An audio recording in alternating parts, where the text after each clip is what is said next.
Se tem um apelido que cai bem no ministro do Supremo Marco Aurélio Mello, esse apelido é o de Senhor Voto Vencido. Marco Aurélio, que se aposenta no próximo dia 5, votou contra o resto do plenário em casos rumorosos e assinou habeas corpus famosos como o do banqueiro Salvatore Cacciola e do traficante André do Rep. Mas apesar das polêmicas, Marco Aurélio nunca fugiu do debate público em 31 anos de STF. Aliás, pelo contrário, conforme o tempo foi passando, ele parece ter tomado ainda mais gosto por dar suas opiniões. Do alto da sua senioridade, ele vem falando que muita gente não tem coragem de dizer sobre as Forças Armadas, sobre o presidente da República, sobre a classe política e principalmente sobre os próprios colegas. Sou um soldado que marcha em sentido inverso ao da tropa. Ou estou muito errado ou a maioria está errada. E é isso que ele faz nessa entrevista para o Malu Taon. Fica aí e confere.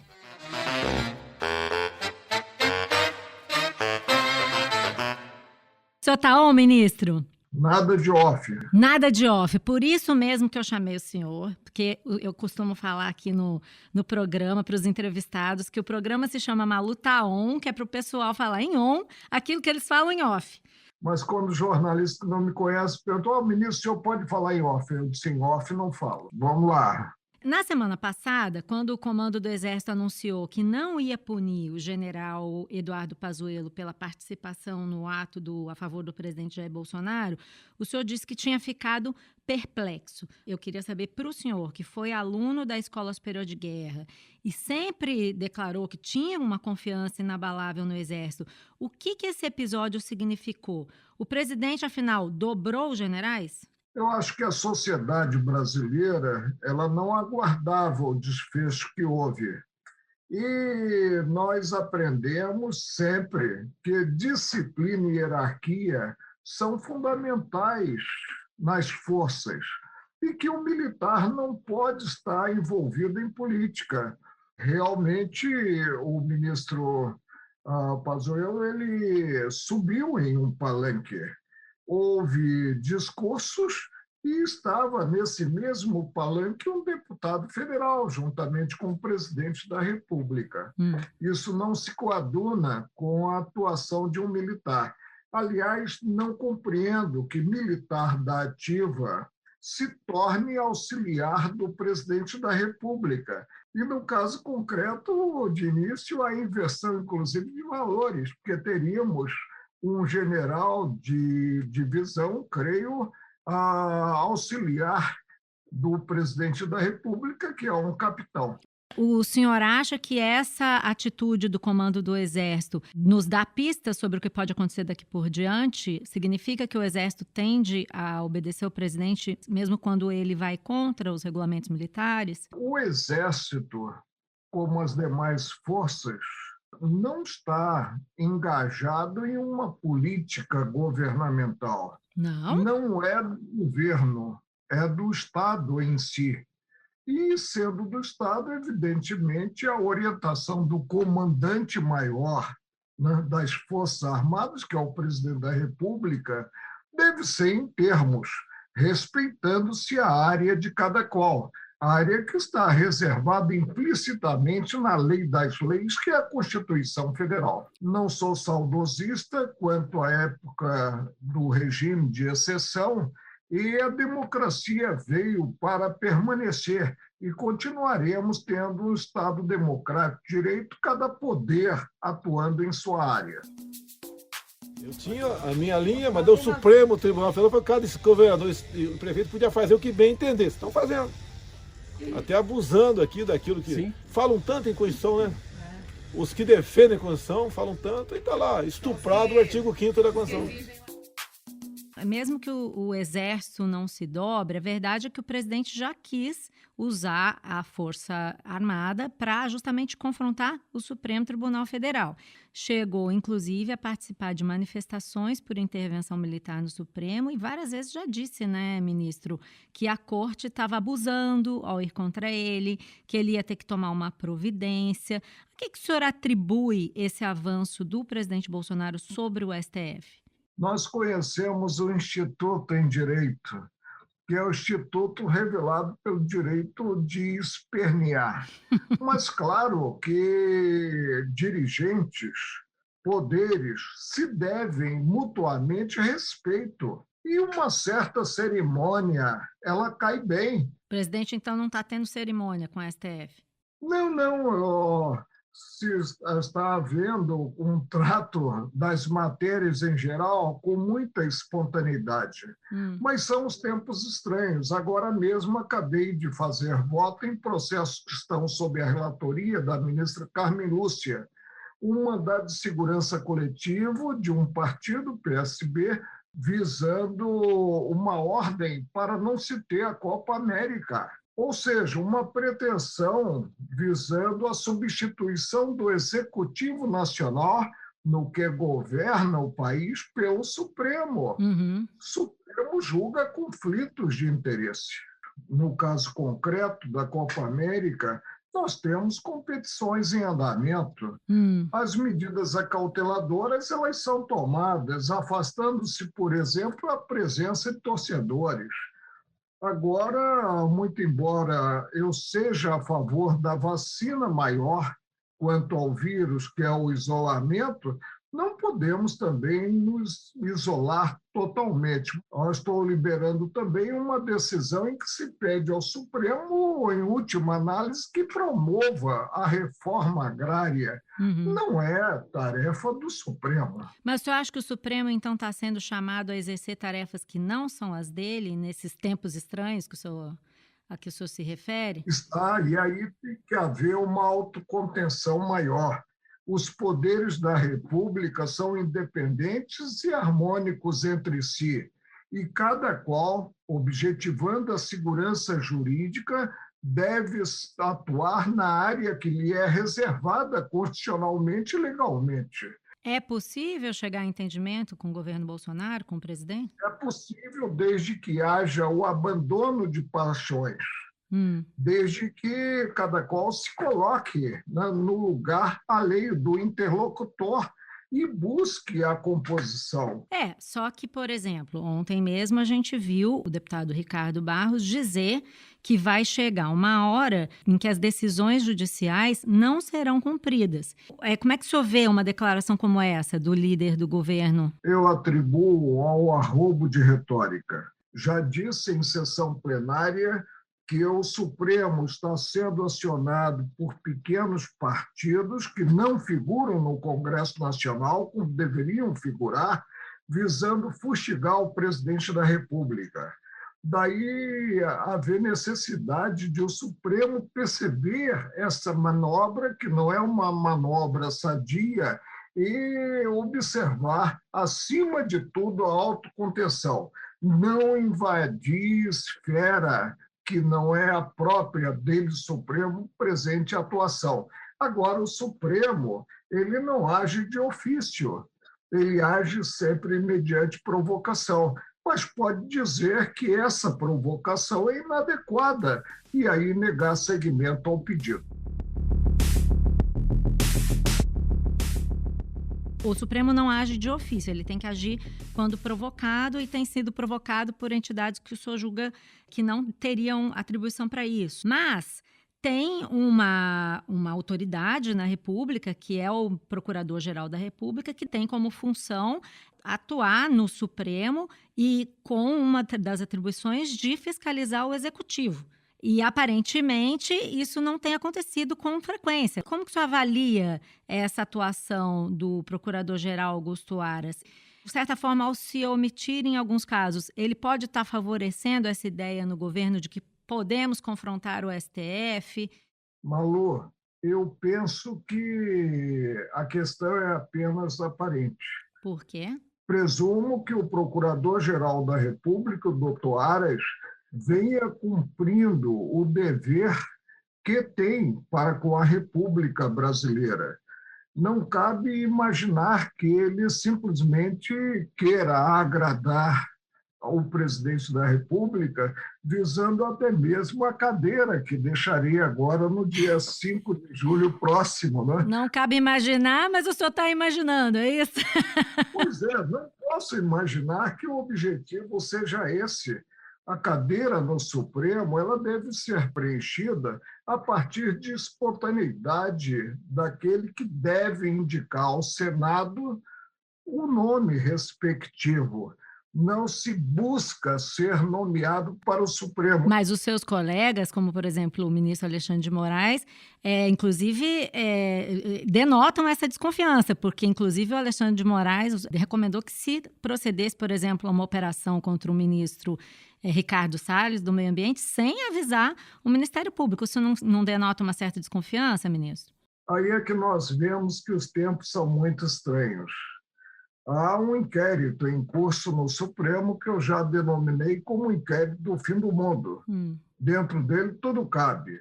E que surgiu não por provocação da Polícia Federal, surgiu não por provocação esse inquérito visando uma persecução criminal, uma ação penal, por requerimento do Ministério Público.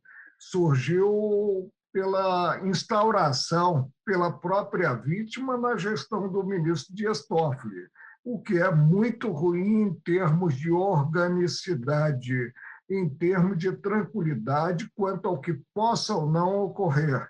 E, a partir daí, evidentemente, se tem atropelos. Agora, precisamos compreender que titular exclusivo da ação penal pública incondicionada é o Ministério Público. E se ele, em um inquérito, constata a inexistência de elementos para a propositura de uma futura ação penal ou para a revelação de uma materialidade criminosa, ele pode preconizar o arquivamento desse inquérito. E preconizando, nós, individualmente, não há necessidade de levar-se a manifestação ao colegiado maior, nós podemos arquivar. É o que sempre fiz nesses 30, quase 31 anos de Supremo. Então, nesse caso, o senhor está dando razão ao Aras, é isso? No caso do Alexandre de Moraes, do inquérito do Ricardo Salles? Muito embora... Porque o senhor deu volta, mas não falou.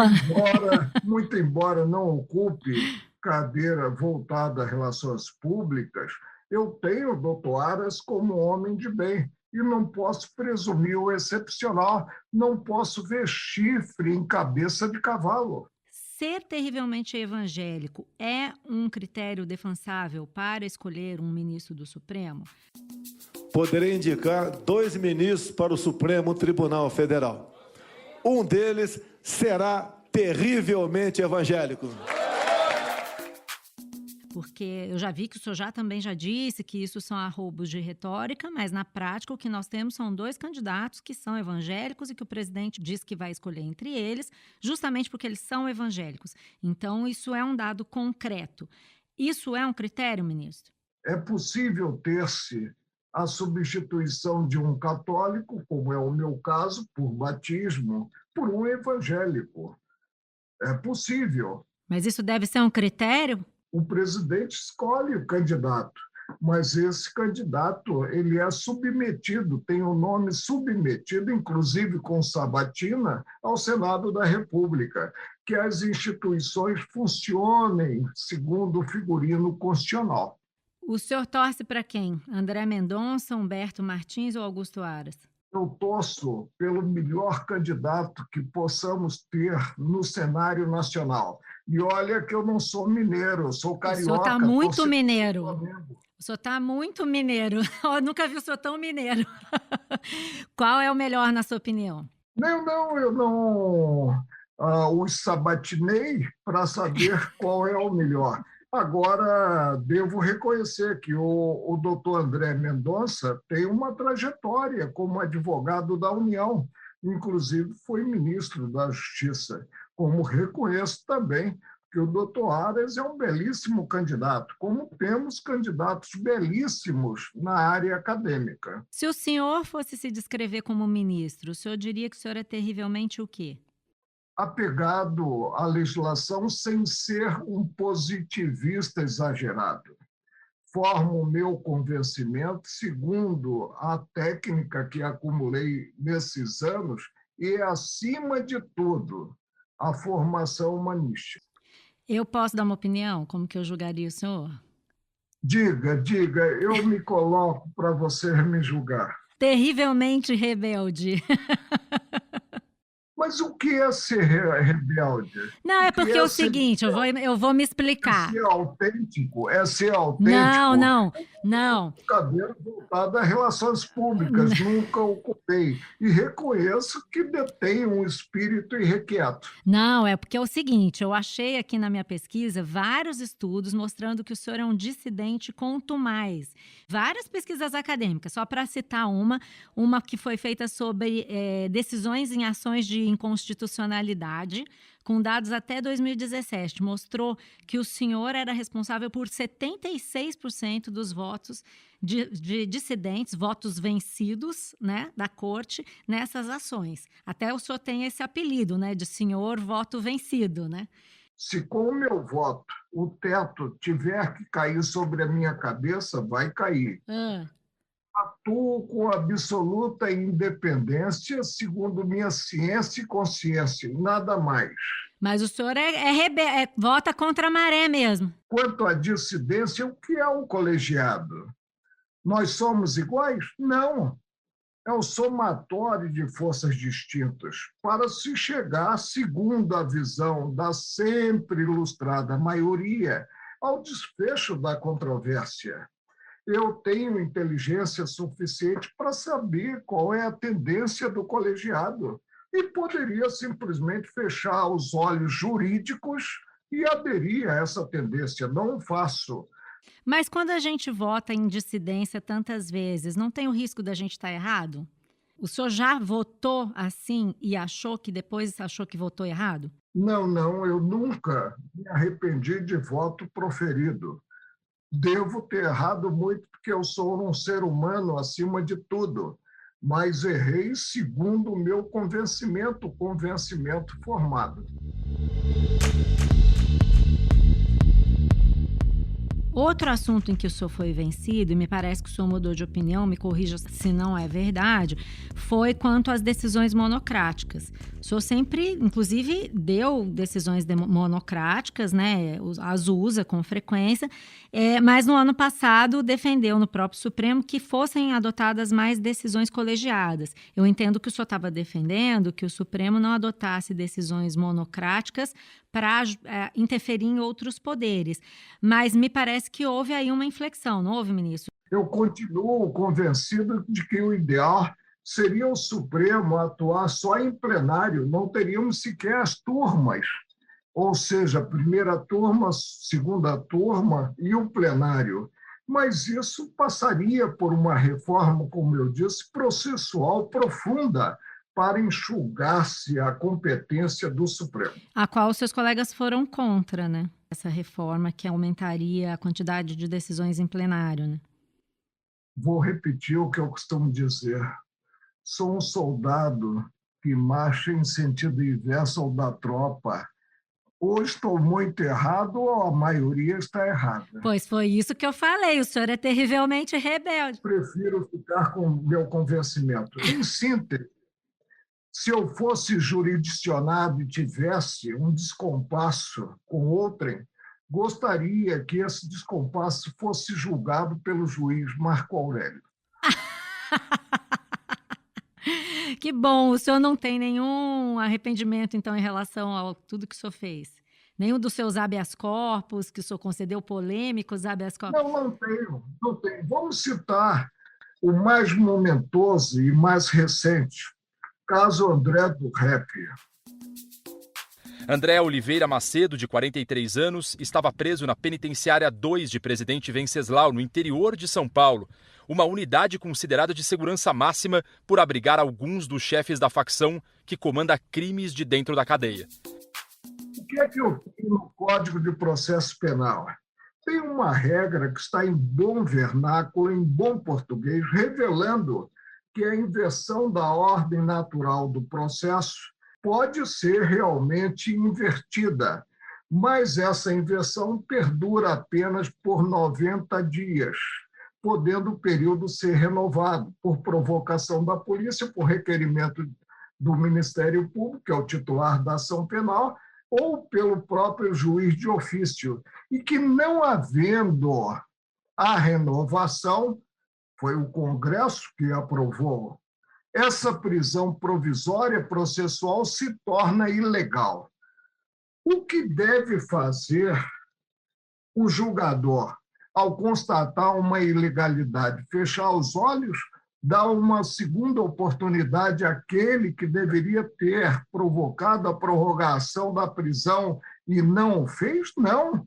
Deve simplesmente implementar a tutela de urgência e devolver ao custodiado a liberdade perdida. Nessa época, inclusive, a sua decisão ela foi desfeita pelo ministro Luiz Fux. Me parece que até hoje ainda o senhor guarda uma mágoa desse episódio, né? O senhor chegou a declarar que o ministro Fux pretendia bancar o bom moço e chamou o ministro, então, de autoritário. E o princípio da sua declaração tinha a ver com o fato de que o senhor acha que o juiz não deve responder ao clamor da sociedade, né?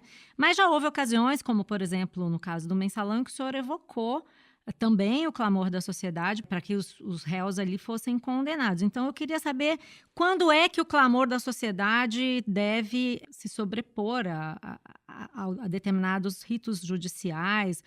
Quando é que vale?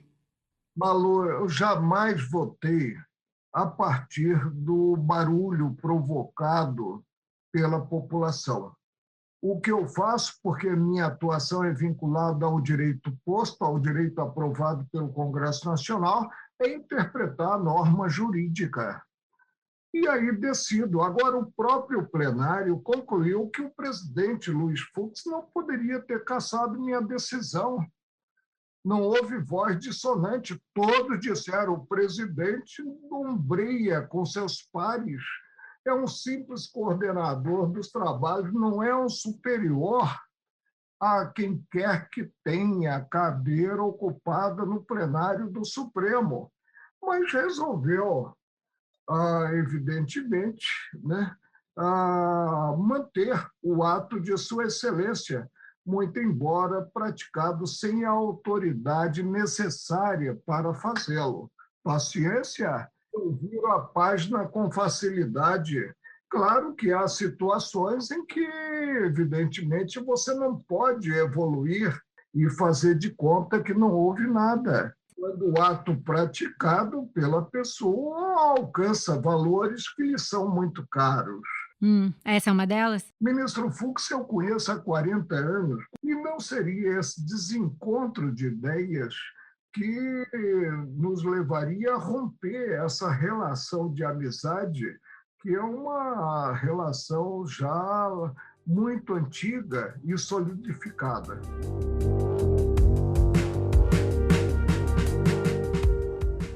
Uma das decisões que o senhor vai tomar, é a última, aparentemente, que o senhor vai ter que tirar da gaveta, é sobre a suspeição do ex-juiz Sérgio Moro. O senhor já disse recentemente que Que retirada da gaveta é essa? Eu pedi vista em uma semana, não observei o prazo regimental e devolvi imediatamente o processo. Dizer que eu engavetei esse processo? Não, eu quis dizer no processo de limpeza das suas gavetas. Eu nunca engavetei processo, nunca pedi vista de processo. Não, então, olha só, ministro. Então, eu me expressei mal. Eu quis dizer como parte do processo de limpeza das suas gavetas, porque o senhor vai se aposentar, era só por isso. Vamos esclarecer ao grande público? Por favor. O ministro-presidente, já às 18h10 ou 12 minutos, ele propôs que se deixasse a continuidade daquele julgamento para a sessão seguinte. Eu estava pronto a votar, tanto que eu devolvi o processo na sessão imediata que pedi vista. Mas aí a ministra Rosa Weber disse que queria proferir voto. E os demais colegas também proferiram. Eu, então, para observar a envergadura da cadeira de presidente, no que o presidente havia ponderado a conveniência de adiar-se a conclusão do julgamento, pedi vista. Não, eu nem imaginei que o senhor estava querendo engavetar, pelo contrário, até porque o senhor já declarou, né, que o ex-ministro Moro é um herói nacional, não pode se tornar execrado da noite para o dia. Também já declarou que há uma orquestração para desqualificar o Sérgio Moro, que tem uma folha de bons serviços. Então, eu só queria, na verdade, perguntar se o senhor, de certa forma, já não antecipou seu voto com essas declarações.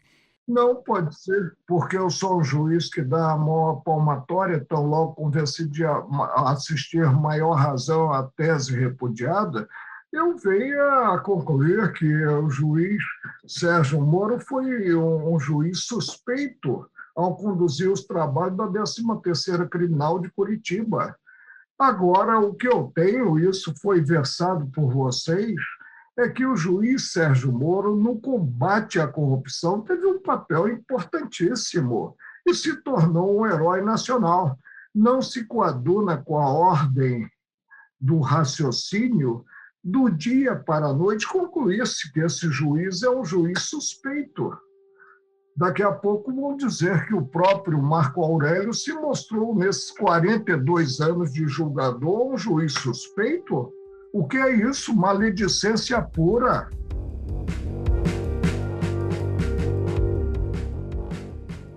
Tem um assunto que é um subtema desse caso, e que talvez o senhor não chegue a julgar, mas eu queria saber sua opinião, que parece um tema meio tóxico para o Supremo, que é justamente a questão da validade ou não das gravações feitas pelo hacker que divulgou as mensagens do caso Vaza Jato, né? Se essas mensagens são válidas ou não como prova. Porque mesmo os ministros que já votaram pela suspeição do Moro, como o ministro Lewandowski e o ministro Gilmar Mendes, fizeram questão de dizer que não estavam usando as mensagens como prova, né? Mesmo citando essas mensagens nos seus votos. O que o senhor acha? Por que esse tema é tão difícil para o Supremo e qual que é a sua opinião? Elas têm um valor de prova ou essas mensagens não têm valor nenhum como prova? Não podemos utilizar dois pesos e duas medidas. Ou a prova é lícita, harmônica com o figurino legal, ou não é. E se não é, merece a excomunhão.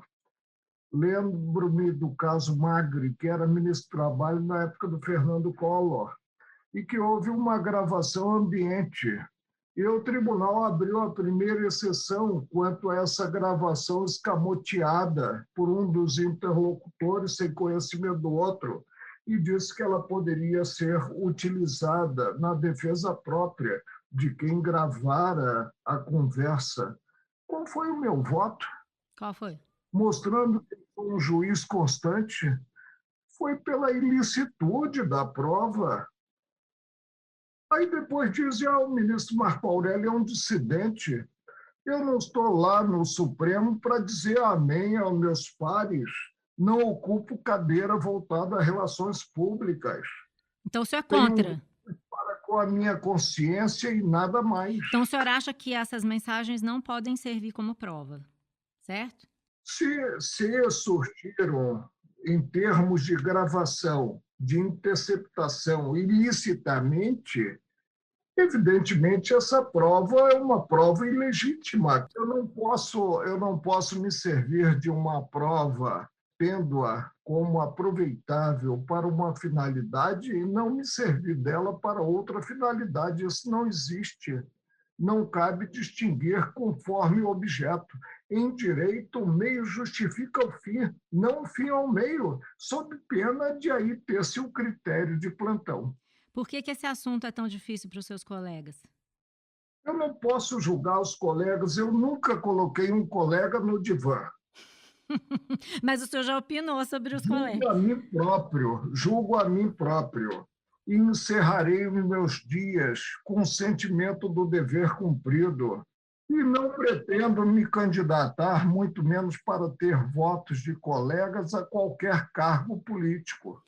uma das marcas da sua gestão foi a criação da TV Justiça, que o senhor, inclusive, defendeu como forma de dar mais transparência aos atos do judiciário, mas que também, com o tempo, o senhor passou a relacionar aqui e ali a uma certa espetacularização dos votos, né? O senhor até chegou a brincar que a TV Justiça fez com que as ministras mulheres arrumassem mais seus penteados, os colegas ministros passaram a ter mais cabelo, topete, né? O cabelo eu não sei, mas umas gravatas mais bonitas surgiram. E que os votos ficaram maiores. Você não está criticando o ministro Alexandre de Moraes, que não tem um fio de cabelo na cabeça. E eu não faço, porque sou amigo dele também há 40 anos. Os outros têm cabeleiras. Eu, às vezes, fico até com inveja, porque começa a me surgir uma calvície de família, né? E eu tenho inveja, mas ficarei com a minha calvície a vida inteira, enquanto estiver por aqui. O senhor está com bastante cabelo aqui na gravação. O visual, mas já tem, né, uma coroinha, né? Mas o que eu ia perguntar é o seguinte, além desses momentos icônicos, aliás, até por causa desses momentos icônicos, né, e dessas discussões públicas, o senhor avalia que a TV Justiça deixou o Supremo melhor ou pior?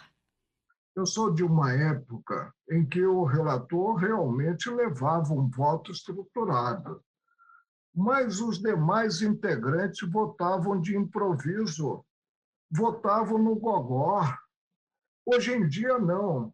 Se é relator, por exemplo, um juiz chamado Marco Aurélio, que leva o voto com um poder de síntese maior, surgem votos escritos mais longos do que o dele. Alguma coisa está errada. Eu acredito muito na espontaneidade na bancada. Como eu disse a você, Malu, eu não sou um batedor de carimbo. Sou um homem que julga de acordo com os elementos existentes no processo e o convencimento formado, certo ou errado. E não busco formar na maioria. Jamais disputei alguma coisa no plenário, muito menos superioridade intelectual.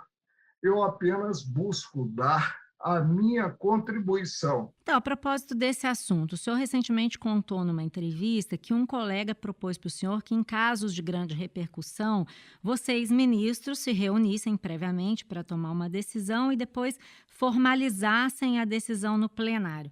O senhor reagiu, disse que não participaria de teatro, mas o que eu queria perguntar é assim, isso já de certa forma não acontece? Nunca os ministros combinam suas decisões, nunca consultam uns sobre os outros, e até que ponto isso é certo ou errado, dependendo do caso? Nunca conversei sobre processo, sobre controvérsia a ser julgada com o colega. Tanto que surgiu um costume no tribunal. O relator mandar para os colegas o voto confeccionado antes do pregão do processo. Jamais recebi voto de colega, como não entrego também, quando sou relator, o meu voto. Isso é errado, então? O senhor acha errado esse tipo Nesse caso, um colega, que eu não vou dizer quem foi, não foi da velha guarda, surgiu com essa ideia de nos reunirmos para consertar o desfecho do processo, né? E depois colocar a capa, ouvir os advogados falariam às paredes e simplesmente proclamar aquela decisão. Foi quando eu disse a ele, olha, não proponha, porque eu vou ser contra. Não integro o teatro. Integrei quando eu estava no primário, que participei no colégio de certos teatros, apresentações que foram feitas, mas não integro como jogador. E ele, ainda bem que recorre. Agora, não sei se eles sentem o Supremo como clube do Bolinha. Eu não percebo assim. Outro tema polêmico que eu queria, sobre o qual eu queria questionar o senhor é sobre a questão do conflito de interesses, que frequentemente volta a ser uma questão em que o tribunal e alguns ministros são criticados. A última foi o voto do ministro Zé Dias Toffoli pela anulação de uma delação premiada em que o delator tentava homologar a sua delação acusando o ministro Toffoli. O senhor disse que no lugar dele se daria como impedido porque ele estava julgando em causa própria. O ministro Toffoli não é o único que não se dá como impedido em julgamentos que afetam seus parentes, advogados, ou mesmo em casos em que eles têm algum tipo de ligação com réus. Eu queria saber qual a sua avaliação sobre isso. Os seus colegas não têm a mesma compreensão do senhor sobre o que é certo e errado? No caso concreto, né, eu disse que no lugar do ministro Dias Toffoli, eu não participaria do julgamento. Por quê? Porque ele seria simplesmente vamos colocar entre aspas, delatado. Eu não julgo em causa própria. O que ocorre quando me defronto com um processo em que minha mulher, que é minha colega de turma na Nacional de Direito, estamos casados até hoje, o que é raro, 40 e tantos anos de casamento, né? Quando ela atua como desembargadora no TJ, eu me declaro impedido. Quando minha filha, que é procuradora concursada do DF, não do GDF, porque ela não é procuradora de governo, atua, eu me afasto. Quando meu filho, que não chega no processo de paraquedas, já com processo em Brasília, acompanha a tramitação nos diversos patamares do judiciário, está atuando, eu me afasto. Já estou atuando no processo, um parente meu não pode vir e pretender atuar nesse processo, porque aí é o inverso do impedimento da suspeição. Por que seus colegas não fazem isso? Não sei, eu teria que conversar, eu acredito que todos façam. Presumo que normalmente ocorre, não extravagante.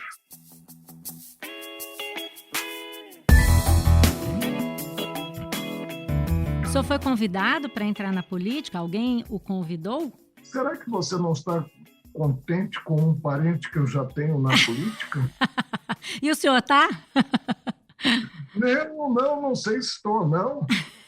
Evidentemente, é meu primo e acompanho a vida dele. Foi governador do estado de Alagoas, creio que foi deputado federal também e senador. Então é o único membro da família Melo? Ter contato com ele, porque ele sempre esteve radicado em Alagoas e eu no Rio de Janeiro, vim manter contato com ele quando ele já era parlamentar aqui em Brasília, muito embora parente consanguíneo. Agora, como é que vai ser a vida do senhor como ex-ministro? O senhor já disse que não vai advogar para não correr o risco de algum colega magistrado deixar o senhor esperando em um tempo maior em alguma antessala. O senhor deixa muitos desafetos, ministro?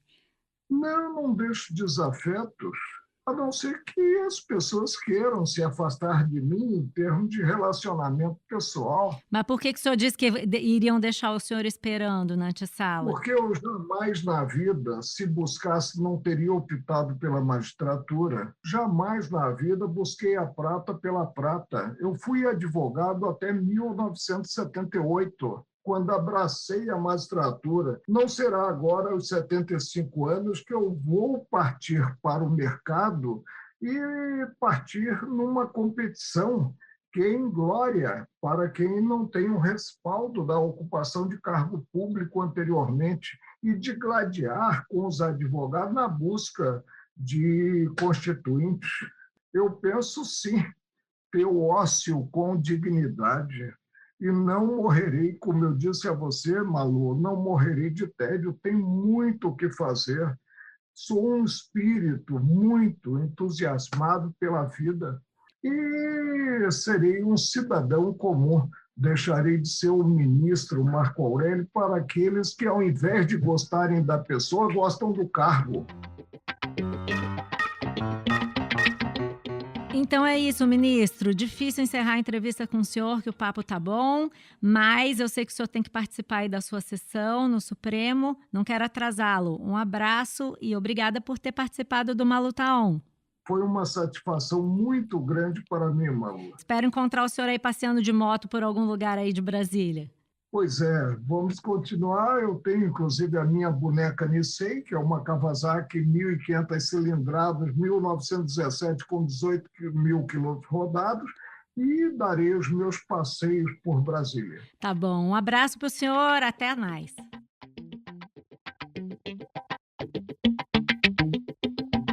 Esse foi Uma Luta On. Esse episódio teve a direção de Luciana Malini, edição do Vitor Carvalho, captação de áudio do Maurício Belli, produção de Johan Heller e Mariana Carneiro e desenvolvimento da Ampere Podcasts. Eu sou a Malu Gaspar e encontro você no próximo episódio.